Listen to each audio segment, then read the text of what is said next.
కామారెడ్డి జిల్లా సిఐటియు ఆధ్వర్యంలో చెలవ్ కలెక్టరేట్ ముట్టడి కార్యక్రమాన్ని సిఐటియు కార్మికులతో కలెక్టర్ ఆఫీస్ దగ్గర నిరసన కార్యక్రమాలు చేపడుతున్నారు. సిఐటియు కార్మికులకు వాళ్ళకిచ్చే నెలవారీ జీతం దాన్ని 26,000కు పెంచాలని తెలంగాణ రాష్ట్ర ప్రభుత్వాన్ని డిమాండ్ చేస్తూ పెద్ద ఎత్తున సిఐటియు ఆధ్వర్యంలో కలెక్టరేట్ ముందున్న విరిజన కార్యక్రమాలు చేపడుతున్నారు. భారీ బందోబస్తు పోలీసులు ఏర్పాటు చేశారు. కార్యక్రమాన్ని ఉద్దేశించి మీడియా పాల్గొడుకు సుధాకర్ సిఐటియు రాష్ట్ర కార్యదర్శి మాట్లాడారు. కార్యక్రమంలో సిఐటియు జిల్లా అధ్యక్షులు రాజా నర్సు, జిల్లా కార్యదర్శి మహబూబ్, జిల్లా కార్మికులు తదితరులు పాల్గొన్నారు. కనీస వేతన చట్టం ప్రకారం 26,000 కనీస వేతనాన్ని నిర్ణయించి అమలు చేయాలని రాష్ట్ర ప్రభుత్వాన్ని డిమాండ్ చేస్తూ ఈరోజు కలెక్టరేట్ల ముందట మున్సిపల్ కార్మికులు ధర్నా చేస్తున్నారు.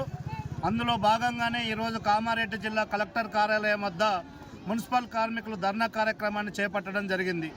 తెలంగాణ రాష్ట్రంలో 60,000 మంది పారిశుద్ధ్య కార్మికులు పనిచేస్తున్నారు.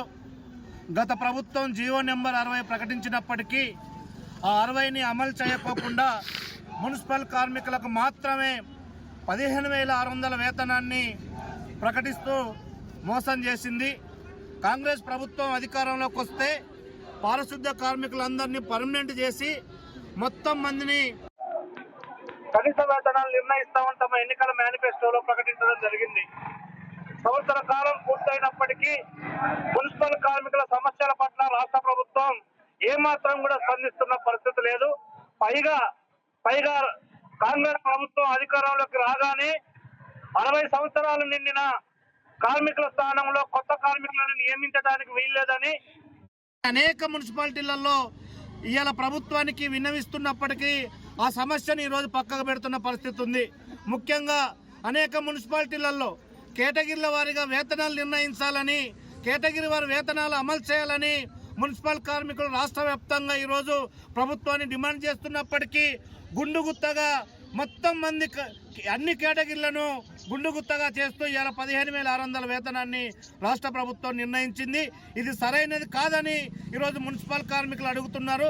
ఈరోజు రాష్ట్ర వ్యాప్తంగా పట్టణాల్లో ప్రజలందరూ కూడా సుఖ సంతోషాలతోటి ఆరోగ్యకరమైన జీవనాన్ని కొనసాగిస్తున్నారంటే కింది స్థాయిలో మున్సిపల్ కార్మికులందరూ కూడా ఈరోజు శ్రమిస్తున్న పరిస్థితి ఉంది. మున్సిపల్ కార్మికుల, పారిశుద్ధ్య కార్మికుల శ్రమని రాష్ట్ర ప్రభుత్వం గుర్తించాలని ప్రభుత్వం హామీ ఇచ్చిన ప్రకారం కార్మికులందరినీ పర్మనెంట్ చేసి కనీస వేతనం 26,000 రూపాయలని నిర్ణయించాలని ఈరోజు రాష్ట్ర ప్రభుత్వాన్ని మేము డిమాండ్ చేయడం జరుగుతుంది. ముఖ్యంగా అనేక మున్సిపాలిటీలలో పిఎస్ఐ పేరుతోటి కార్మికుల జీతాలలో కట్ చేస్తున్నారు. కట్ చేసిన డబ్బులని పిఎస్ఐ ఖాతాలలో జమ చేయకోకుండా 1,000 కోట్ల రూపాయలని ఈరోజు ఇలా అధికారులు దండుకుంటున్న పరిస్థితి ఉంది. ఈ విధానం మారాలి. దీని మీద రాష్ట్ర ప్రభుత్వం, రాష్ట్ర ముఖ్యమంత్రి గారు, ఈ మున్సిపల్ శాఖకు మంత్రిగా ఉన్న రేవంత్ రెడ్డి గారు తక్షణమే స్పందించాలని మేము ప్రభుత్వాన్ని డిమాండ్ చేస్తున్నాం. అదేవిధంగా ఈరోజు పిఎస్ఐ పేరుతోటి మేము డబ్బులు జమ చేస్తున్నాం. కానీ మాకు ఏ హాస్పిటల్కి పోయినా, లాస్ట్కి ఈఎస్ఐకి పోయినా కానీ సరైన వైద్యం అందట్లేదు. కాబట్టిగా ప్రతి ఒక్క మున్సిపల్ కార్మికులకి ఎక్కడికి పోయినా వైద్యం అందే విధంగా హెల్త్ కార్డులు ఇష్యూ చేయాలని, ప్రతి కార్మికుడికి హెల్త్ ఇన్సూరెన్స్ కింద 20 లక్షల బీమా పథకాన్ని రాష్ట్ర ప్రభుత్వం ప్రకటించాలని ఈరోజు ప్రభుత్వాన్ని డిమాండ్ చేస్తూ ఈ ధర్నా కార్యక్రమాన్ని చేపట్టడం జరిగింది.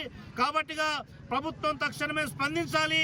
మా సమస్యల్ని పరిష్కరించుకోకుంటే ఈ పోరాటాన్ని మరింత ఉధృతం చేస్తాం. అవసరమైతే రాష్ట్ర వ్యాప్త నిరోధక సమ్మెకు కూడా సిద్ధమవుతామని ప్రభుత్వానికి హెచ్చరిక చేస్తున్నాం.